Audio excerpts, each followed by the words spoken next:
stripped away layers of our hearts. It's taken days to get to this point. It's taken miles. It's taken choices. But we're here tonight. Hearts open. We pray that you would make our hearts like your hearts.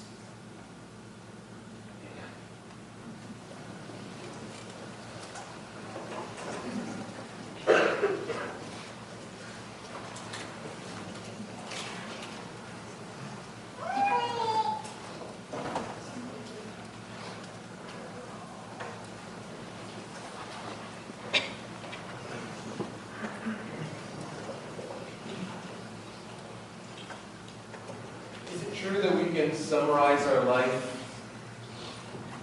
as just choices with ramifications, with more choices, with more results, and at the end, this just stops. Is that all our life is? One choice after another? A victory, then a battle, a mistake, another victory? I'm not quite sure, but what I do know is that I have a Father in heaven. And I pray that those of you who can't call him your Father would trust that he does look on our lives and thinks of them as just more than choices, failures, victories. Yes, no, yes, no. That he sees this complex life that we live, and that he wants to give it purpose.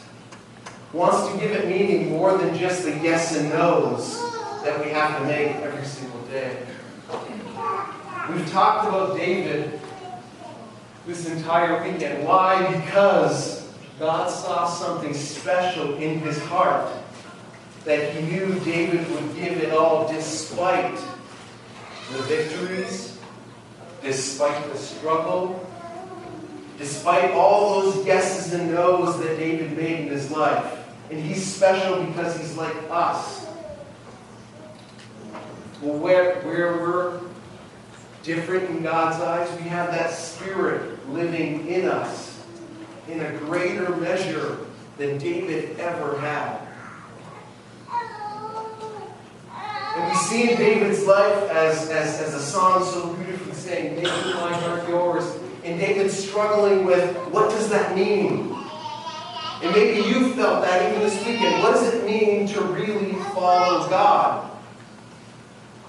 I had somebody years ago tell me, you know what, Glenn, sometimes you really need to check the doorknobs of doors to see if God opens them. And he said, are you challenging God to open doors for you? And sometimes I found the reality is if that door opens, sometimes you need more faith to step through the open door. And David was active in that way.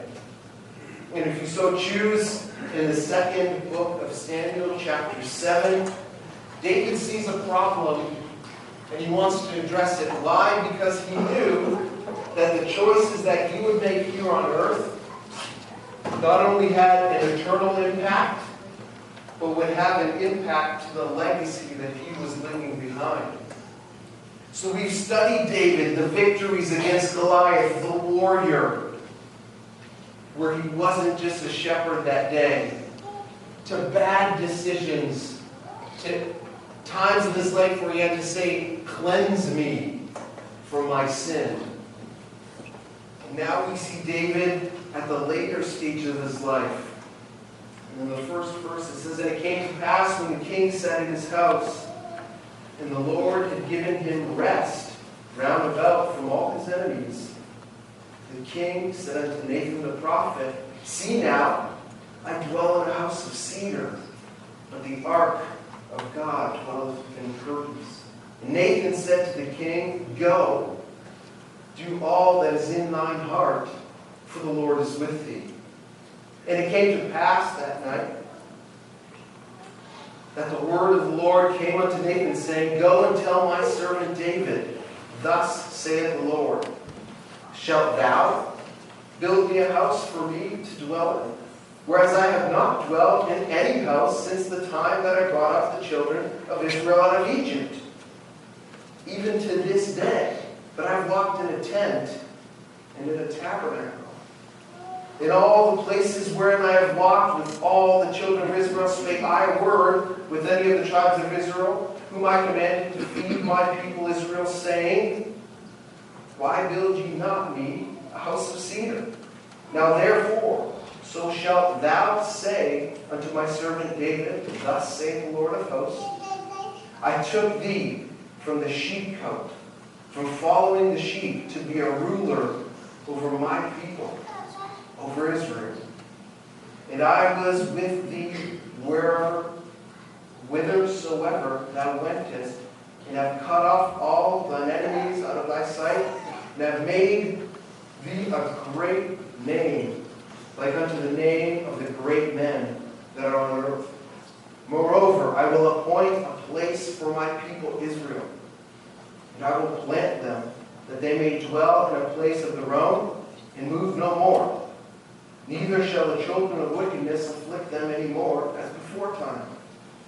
And as since the time that I commanded judges to be over my people Israel, and have caused thee to rest from thine enemies, also the Lord telleth thee that he will make thee a house. And when thy days be fulfilled, thou shalt sleep with thy fathers. I will set up thy seed after thee, which shall proceed out of thy bowels, and I will establish his kingdom. He shall build a house for my name, and I will establish the throne of his kingdom forever. I will be his father, and he shall be my son. If he commit iniquity, I will chasten him with the rod of men, and with the stripes of the children of men. But my mercy shall not depart away from him. David saw a problem in the latter part of his life. He saw how good he had it, saw the ark, and said, there's a problem. It needs a beautiful house. But because of all the bloodshed that was on David's hands, the Lord said, no. What does that teach us? What can we take from this account? That there will be times when our will is not God's will. That our timing is not God's timing. That's difficult to hear. That's difficult to discern. That's sometimes really difficult to understand. That we as people really wanting to do the will of God, or you outside of Christ, still deciding who Christ is in your life. That for us to follow him means to say, God, your will be done in your time. David had to learn that what he wanted was not what God wanted.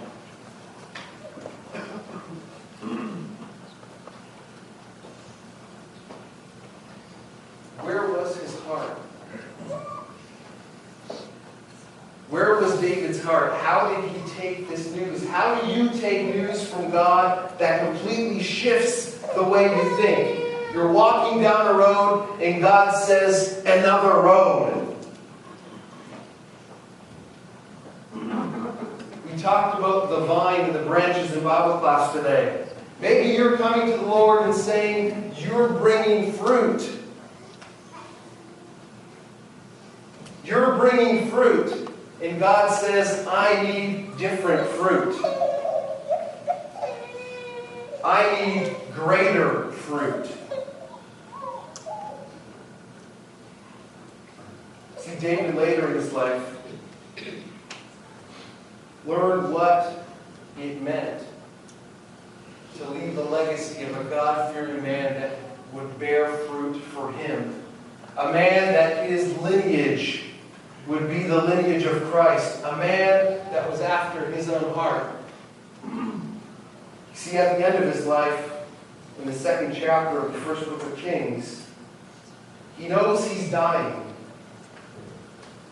This man that slew Goliath, the man that became king, the shepherd boy, though, was an old man. The word says, now the days of David drew nigh that he should die. And he charged Solomon his son, saying, I go the way of all the earth. Be thou strong, and show thyself a man.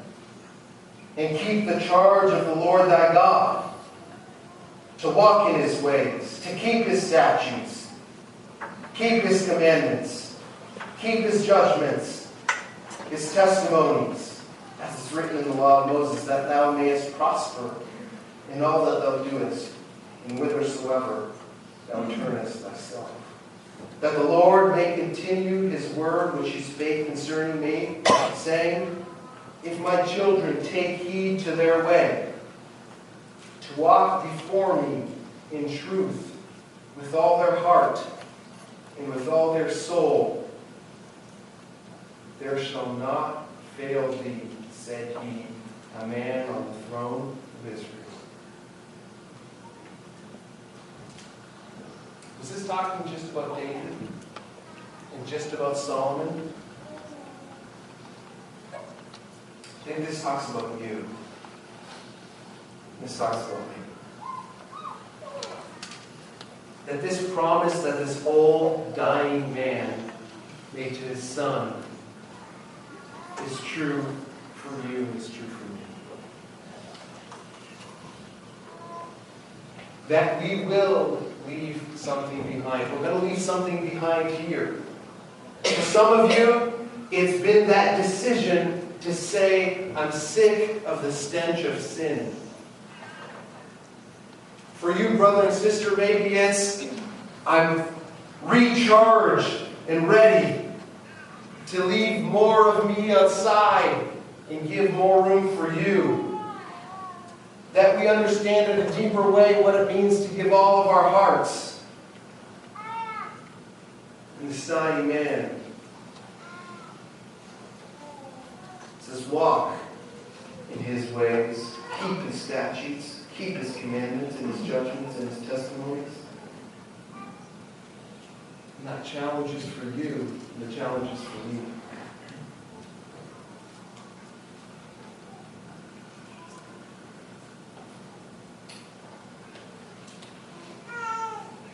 I've heard it said that we're a dying church.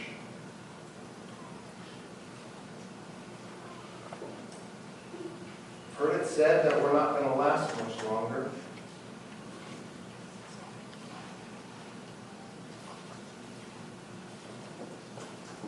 I've heard it said that maybe it's better to go somewhere else.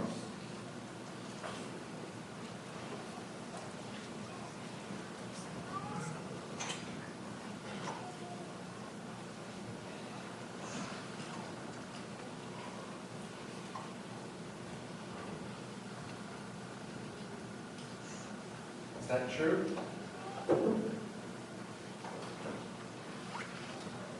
Is that true?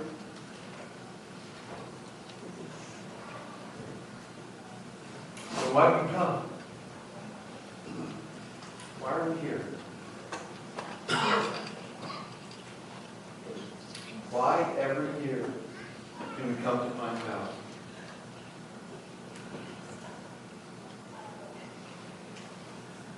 I propose we're not dead. I propose we're not dying. Because there will always be a church of Jesus Christ. There will always be followers of Him until the day that He calls all of us home. We are here because we do have a beautiful heritage. And I mean that in our denomination, we do. Do we have our problems? Yes. Are there challenges? Absolutely. But we're here because we want to be closer to God. I've never heard somebody say, I want to come to Pine Valley or Eastern Camp or Western Camp or any other thing because they said, I want to be a better apostolic Christian. I've not heard that. And I propose that we didn't come here with the express purpose of being a better apostolic. No. I believe we came to grow closer to our Heavenly Father.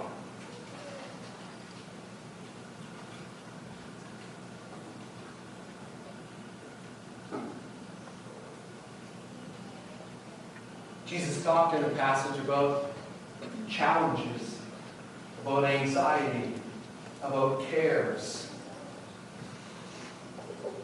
Therefore I say unto you, take no thought for your life, what ye shall eat, neither for the body, what ye shall put on.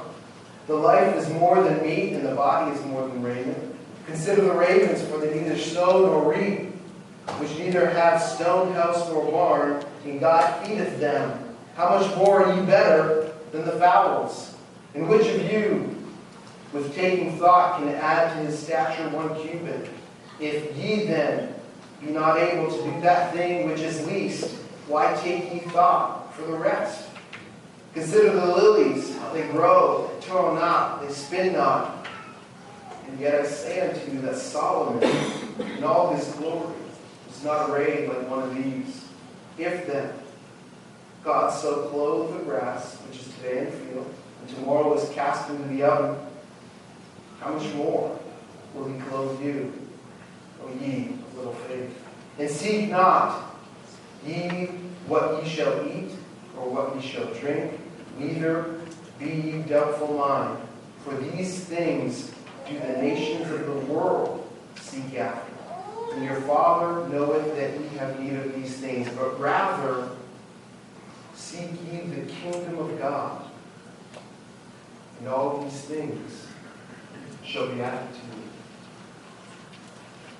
What does that tell us about our focus as individuals, as followers of Christ, as a collective group of followers? I believe what was told to David is told to us, is that if our legacy and our focus is on what's temporal, for David it was a temple. If our focus is temporal, we're focusing on the wrong thing.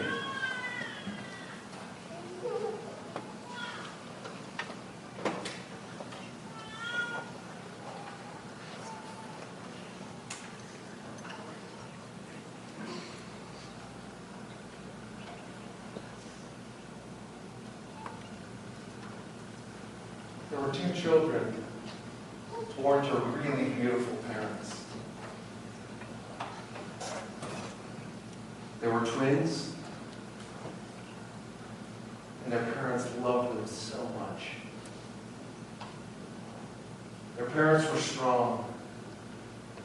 Their parents were faithful men and women of God. And they had these children a great responsibility. And they wanted to raise them up as best as they could. They wanted to give them the best things they could. They worked hard to provide for these children. Their names were Jack and Jill.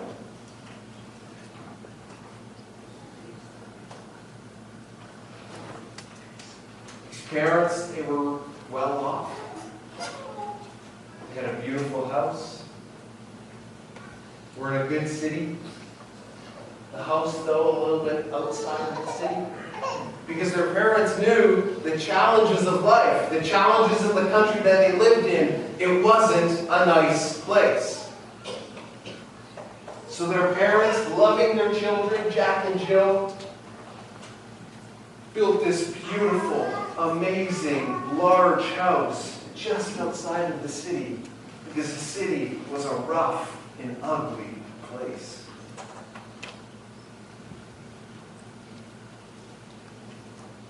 As they grew, their parents taught them what it meant to fear God. Who Jesus was. Jack and Jill sang Jesus loves me just like we do. They grew, and their parents were concerned about the world that they were growing up in. Their Parents were concerned about the legacy that they were leaving for their children. The beauty of these little twins was that they were so different. You see, they would go out to the store. Their mom would pile them in the car. They would go out to the store, and little Jack, he would almost cower with fear. Why? Because he loved being at home. Just something about him, something how he was wired. He loved being at home. But Jill, she was totally different. She loved the outside. She loved the smells. She loved the noise. She loved everything about being outside. And they would come back home after doing all of their work. These two little children would lay in bed, and they would be tucked in by their father, and they could feel and smell how hard he worked to keep them safe, to provide for them in this home that was protected from the outside world. And these two didn't stop growing. Jack, he started to cringe when he thought, I need to go outside. There was a time when they were going to the store and a homeless man came in and met them just as they were going in the store. Jack freaked a bit. He was so uncomfortable with meeting anybody from the outside. As they went in the store, their mom didn't notice, but Jill, being the inquisitive girl she was, she went outside and found this man and said, "What's your name? Where do you live? Tell me more about you." These little ones grew into be different. But they were still both the son and daughter of these loving parents. The parents passed on and left these children with this home and with something beautiful. But before their father passed on, they both had a conversation with him. And Jack said, "Dad, what am I going to do when you're gone? I can barely even get out of the house anymore. I can't think. I just feel like I need to stay indoors. I don't like going outside."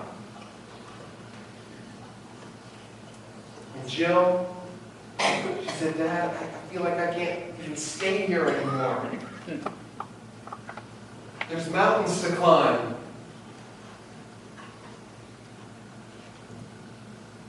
Your dad sat them down and said, "You are both made beautifully."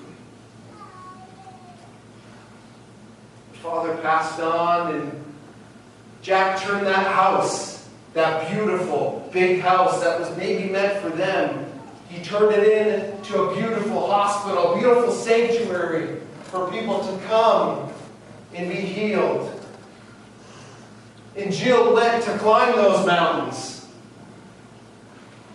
to do the things that she was created to do. Why am I telling you this story? Because I think we're filled with Jack and Jills. I think there's some of us that want to stay indoors, stay home, not want to get out of our own comfort zones. But we have our Jills too that want to go, and we as a church need to do a better job in sending out those Jills. Sending out those Jills to climb those mountains and to spread the gospel message. That's the legacy we'll leave behind. I don't believe our church building is any more important than your church building. Because our focus shouldn't be on the temple and the temporal. Our focus is on bringing those from the outside in.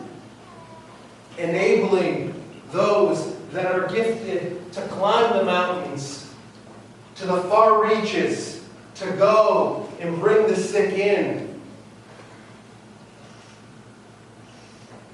Are we in a dying church? No, because Christ's church will never die. Was David perfect? No. Are we perfect?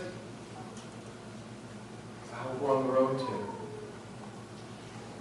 I hope we're on the road every single day to be perfected by God.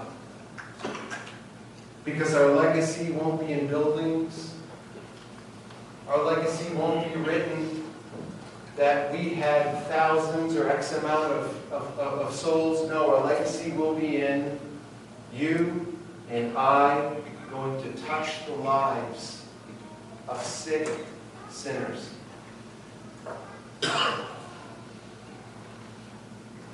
We have sick sinners here tonight. Sick sinners that need our prayers and need God to bring them out of the stench of sin. So I pray that we would turn our sanctuaries into hospitals. I pray that we would enable the jails to go out and spread the gospel. I pray that the sick would come to be healed.